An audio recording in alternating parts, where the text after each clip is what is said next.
tuning in. This video is going to be extremely quick. I'm going to have to mute it here and there for copyright reasons.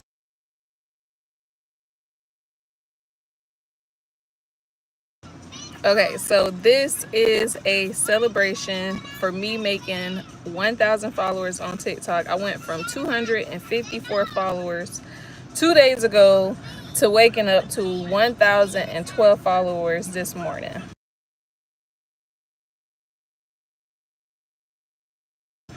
There's not really much that I can benefit from that right now, but it is, a celebration because I've been sitting at 200 and some followers for the longest time, and I'm not the type of person where I know how the algorithm works or anything like that, but I guess I am learning as I go. And I guess they've been saying it, but I kind of been like a little picky choosy on when I follow people, because you want certain content to come across your screen. If you follow everyone, then everything will come across. But I'm at the point now where it's like, it's okay, I'll take whatever comes with that. And as things go on, I'm sure it will change. The good thing about TikTok is you can still change your algorithm regardless of who you're following. So just because you're following people doesn't mean that you will necessarily see all of their content that come across your page. So that's good to know.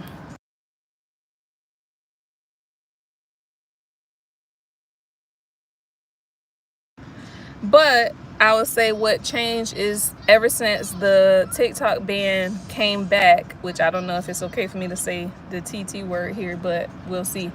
Ever since it came back, everyone has been doing like a mass following, and it's been helping as far as me putting out more content and getting content, because for a while it was a little, I guess I would say, a little discouraging, so I really wasn't doing it that much. But now that it's back, and I'm really gonna try and take it serious, because I was just like I do with YouTube. I try my best to come on YouTube. I try my best to not let a few days go by without me hopping on YouTube, and that's why I go live. I'm trying to be able to go live over on TikTok because it's way easier for me to do that. But I'm not eligible to go live yet over there, so here I am. But I am so happy that I was able to make it to 1,000 followers. Hey, welcome in. So happy that I was able to make it to 1,000 followers finally. I remember it took me so long to get 1,000 subscribers on YouTube, and the fact that I was just able to get 1,000 subscribers on TikTok in 2 days, just for the simple fact that I was following people back, liking people's pages and stuff. Like, I used to be so selective on what I would like, but I'm really seeing just over there, I don't know how it works over here, but just being supportive of other people can really bite you in the butt for a good reason. And I've tried my best to do that like in real world, but that don't really happen. Support is really hard to come by, but it's sadly enough easier for people to support strangers than it is to support people that because in reality, I know a good 100 people. And I'm not sad about it, so don't think this is like a pity party or nothing like that, because I'm happy about this. I enjoy doing content creation. I am not an influencer. I don't make enough money to be trying to influence nobody to buy anything. Anything I've ever shared on my YouTube has been things that I've purchased for my own personal use or for my business, but not necessarily me purchasing it just to get views. I don't do that. I'm all about being keeping it real and being true to myself, and not doing things to please other people. So I don't, pleasing other people do not drive me. And I'm happy about that, but it has also been something that has affected me, being that I am a content creator. So over the last 5 years, it took me 3 years, basically 3 years, to get to 1,000 subscribers on YouTube. And I try my best. I try my best. Preston, I don't know how to say your first name, Kabar. I try my best, you know, just to put content out there. When I originally started YouTube, I started YouTube in a way of like self-therapy. For one, couldn't afford to go to therapy. For two, even when I had insurance, didn't even really make the decision to go forward with that, because I've always had that problem of, yes, being independent and feeling like only I, you know, between me and God, or me and my household, can solve my problems, you know, or heal me, you know, that I never really like fully opened up to people. And there are people that I have opened up to, but in a way, I guess I would say not fully, because I've always been like a strong-minded individual. I've always been the strong friend. And I was gonna do a segment on that, which I might still do when the baby take a nap. So y'all probably see that soon. But I'm over being the strong friend. I'm not okay with being a strong friend. You know, people always say, oh, check on your strong friends, check on your strong friends. Me and all of the 5, 6, 7 friends that I have are all considered strong friends. Like, I've surrounded myself with strong people so that, because I can relate, you know, we get it. We can go, say, a week or 2 weeks without talking to each other, and it's not a issue. It's not like, oh, why this person being weird, or why they haven't spoken to me, or it's none of that, because we are strong, independent individuals, even though we have our own lives. What you did? Okay, he dropped his bottle. So, you know, I'm over being a strong friend. You know, I want to be vulnerable. I want to be, you know, the type of person who feels that it's okay to vent. You know, I used to always be the person to vent to, you know, and I've always been in support of my strong friends and being that person that they can vent to and, you know, release their stress or whatever is on their shoulder, to just get it out, you know. And of course, I have my moments where I reach a breaking point where I'm like, okay, I got to get this off my chest, because I've been holding it in long enough, holding it in too long, and it's killing me. I need to get it off. And I know the people that I can get it off to, because they will respond in a way that's like encouraging and supportive and consoling. Like, you know, it's okay, even if it's something that I'm overreacting to, and, you know, they like, you doing too much, you overreacting, like, it's not that big of a deal. I be needing that. And for the longest time, I didn't realize that I needed that. I really didn't. You know, I always felt like I had to be strong enough to, okay, I always felt like I had to be strong enough to get through whatever myself.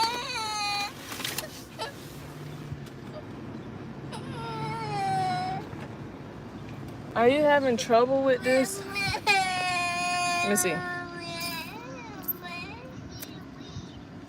Okay, why is the water not coming out?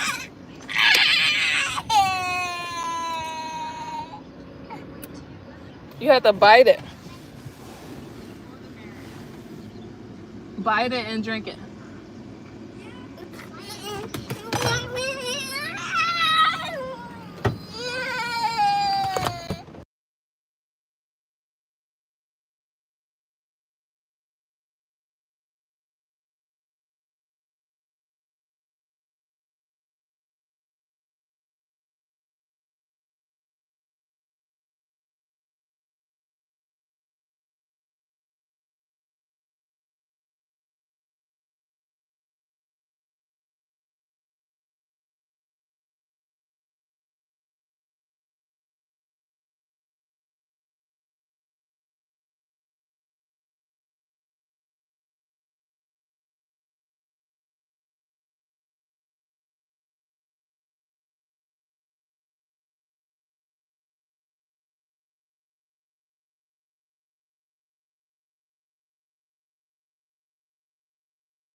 All right, like I said, I get into that later when I do my official video for it.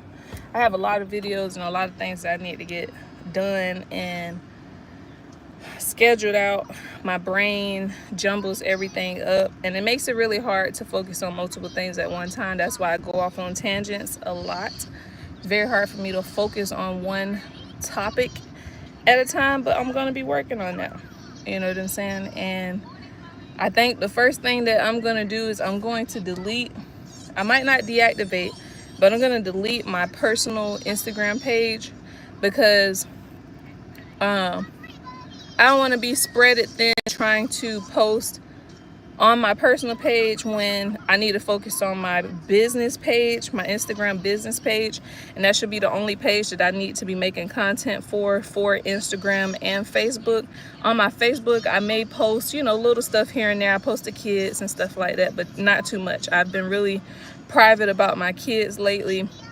I post my youngest because my youngest is still, you know, he's still a baby, he's still a toddler, he's still developing, he's still growing. He doesn't, you know, he doesn't have his like final features, and his, you know, he's not like fully talking yet and doing things on his own. He's not old enough to really form an opinion on certain things. But just like with my oldest, once he reaches a certain age, I'm not going to be like posting him or anything like that, but I mainly do it for memories right now. But I know that once kids get to a certain age, they be a little self-conscious, or they have, you know, they be a little deep for no reason. But I'm understanding of that because I once was at that point.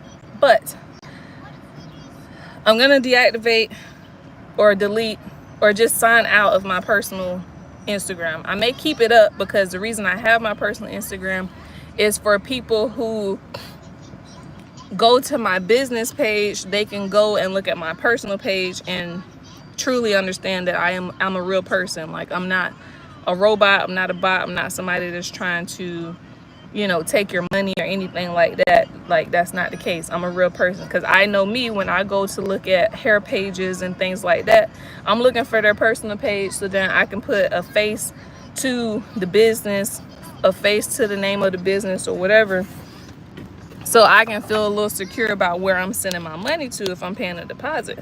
So yeah, that's what's coming next. Follow my TikTok. My TikTok is Randesha_Cilla. That's RANDESHA_CILLA. Go ahead and join me over there if you want to see, you know, I guess a different type of content, because I really don't do that type of stuff over here on YouTube. I might share my videos or whatever from over there, but you know, things are copyrighted. So, but they don't copyright stuff over there on TikTok. So, not all the time, I should say. And plus, I'm not getting paid over there, so they're not gonna flag my stuff. And I don't talk disrespectful or say anything out of the way. I don't do that. So, but yeah, so I just wanted to hop in and celebrate with you guys, because I have 1,000 followers on TikTok, and let me see, and I have 1,595 subscribers over here on YouTube, and I'm so happy for every last one of y'all.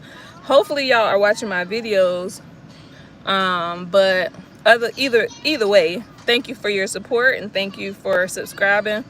And I hope you guys are tuning in. And if you are not subscribed, please like, comment, and subscribe. It is greatly appreciated and very helpful for this stay-at-home mama, you know, who is looking for a part-time job so that I can get some extra funds coming in.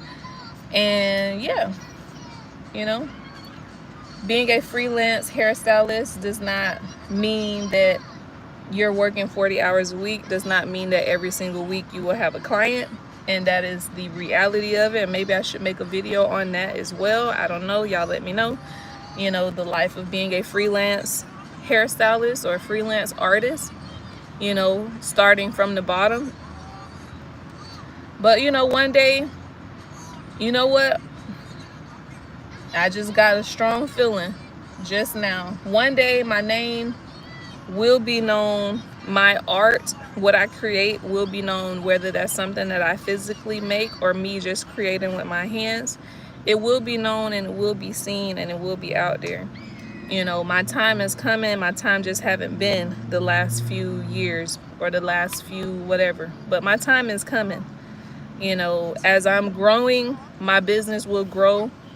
My clientele will grow. And, you know, my funds will increase. And that's on God.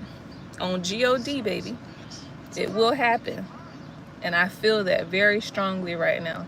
And I know that God is going to allow that to happen because I have been being obedient. He has been sitting me down in the place where I am. And I've been having to grow to be content with that. I've been having to grow to be content with being without what I felt was my norm, and not being able to do what I felt was my norm, which that might not make sense to y'all right now, but it makes a whole lot of sense to me because I've always prided myself, you know, not necessarily like a pride, but like I've always held myself to the highest standard when it came to being a friend and a family member. Like I've always held myself up there, even to the point where I would overthink, like even just me being there, I would overthink me not being able to be there as a moment of where somebody could cut me off, if that makes sense. So like I've always put myself in a position to where I try to do my best to not get cut off, but I've also come to the realization that if anybody cuts me off, it's not going to be because of me.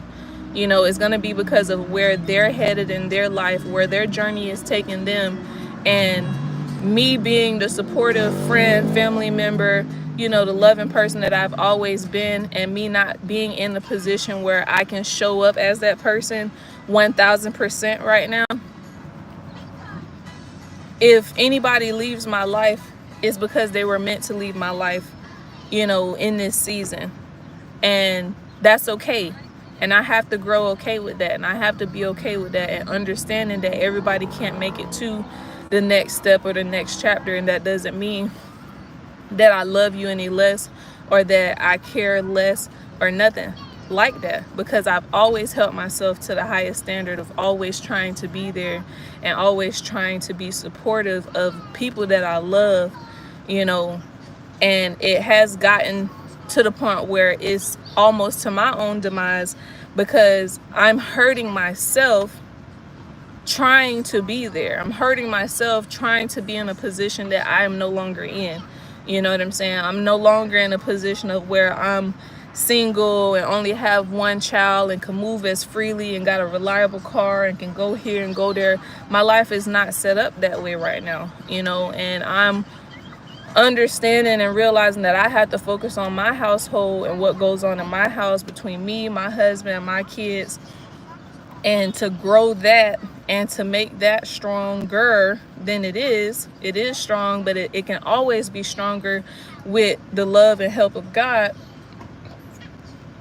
That I can't bend over backwards for moments that I really want to bend over backwards, because I'm used to being in that position. I'm comfortable in that position of being able to bend over backwards when someone needs it, you know, to be there, to show up, to, you know, all of that. And I've really been in the season of like isolating myself, and not necessarily because I'm depressed. You know, I've went through that.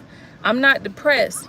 I'm like, it's like a whole discovery. It's like a whole moment that I'm experiencing, and the isolation is because I needed to scale back and I needed to slow my ASS down and be there for me.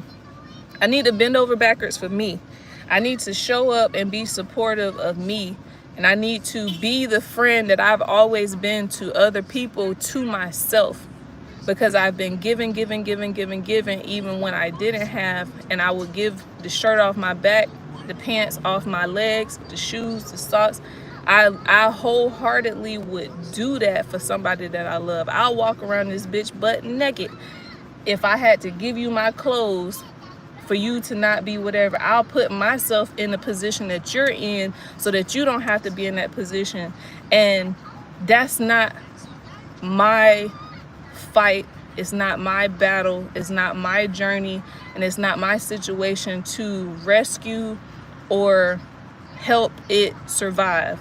And I've been hurting myself all the while. And it's not nobody doing it on purpose or needing that. It's me. I've been the problem. I've been the one, because I've held myself so high in that standard of how I need to be as a friend, sister, cousin, auntie, niece. You know, I've always held myself there and always still felt like I was still left without, like something's always missing. And it's because I did all of that stuff since a young girl, little girl. I did all of that because that everything that I was, and the reason I say was because I'm not that anymore. Everything that I was because I needed that.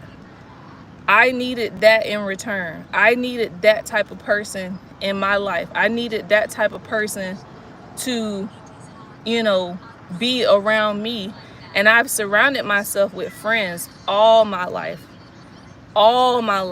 because that was my outlet. That was my freedom. Me having friends was my freedom. And that was the reality of how it was when I was younger. You know what I'm saying? That was my outlet. That was my freedom. just overall, that was my freedom. Me being able to go outside and talk to my friends, and that was my childhood, you know. And I've always tried to hold on to that and the friendships that I had. And as time go on and as life goes on, people fall off, people go away, people move away, people stray away, people, you know, all of that. And there was a point in time where I fell off the face of the earth, you know, for the people that I love and all that stuff, because I did not feel comfortable enough to go to anyone or turn to anyone in my time of need. And it felt easier for me to disappear than it did for me to reach out and say, hey, sis, I need you. Hey, I need somebody to talk to. Hey, I need somewhere to live. Hey, I need this. Hey, I need help with this. I've never been in the position where I felt like I was comfortable enough to really ask for help. And full disclosure, not saying that any of my friends did not hold that space for me, because I can guarantee that every single friend that I have, they have a space that they hold for me that I've never fulfilled, because I never opened up to that extent during those times when I really needed it. And had I reached out and had I exercised my right as a friend, I would have gotten that, and I would have received that, and I would have felt comfortable. But because I was so comfortable in being uncomfortable in certain situations, I continued to allow that cycle to go. And that can't go on. It can't go on. It can't go further. If I need help, if I'm in a mental crisis, if I'm whatever, I'm finna say that shit. I'm putting that shit in the group chat. I'm putting that shit in a text message. I even put that shit on here, excuse my language. But I'm not at that point anymore where I feel like I have to be so strong that I can't ask for help, that I can't vent or release or take this weight off my shoulder. You know what I'm saying? I've always gotten that from my husband, but it's different when it's you and the person in your household. Sometimes you need that outlet or a different set of eyes or a different whatever. You know, that's your village. You know what I'm saying? And I'm just over putting myself through that, and allowing myself to be vulnerable and to, you know, get what I need and I deserve and be that person for myself 1000%. You know what I'm saying? So, hey, that's the vent session of today. Sorry, y'all. It's been 26 minutes. I'm going to go ahead and log on out because I said I was going to do another separate video, whatever, but it might not happen now because I already done went in. But I really appreciate, you know, every single follower, every single subscriber, every single listener, every single watcher, you know, and there's only one way to go from here, and that's up. I've already been to my low over the last 12 years of my life. Like, for real. Since I was 19, I've been going through it. And that's okay. That's what built me up to be where I am now. And I'm okay with that. I'm okay with now being who I'm truly meant to be. And that's the blessing. And that's the lesson. Okay? I'm working on being who I'm truly meant to be. And also being understanding that I'm limited to what I can do. And I have to have boundaries for everybody in my life. Not just my parent or not just my family, not just my friends. I have to have boundaries for myself. And that's something that I lacked for years. For 31 years, I've lacked boundaries for myself. And now that I'm 31 years old and I'm realizing this stuff and I'm discovering this, I have to have boundaries for myself and how I allow people to treat me and how I treat people. So that's the word. Love y'all. Talk to y'all later. We're gonna have a wash day coming soon, but she is looking good. This is the new look. Get used to her. Love you. Bye.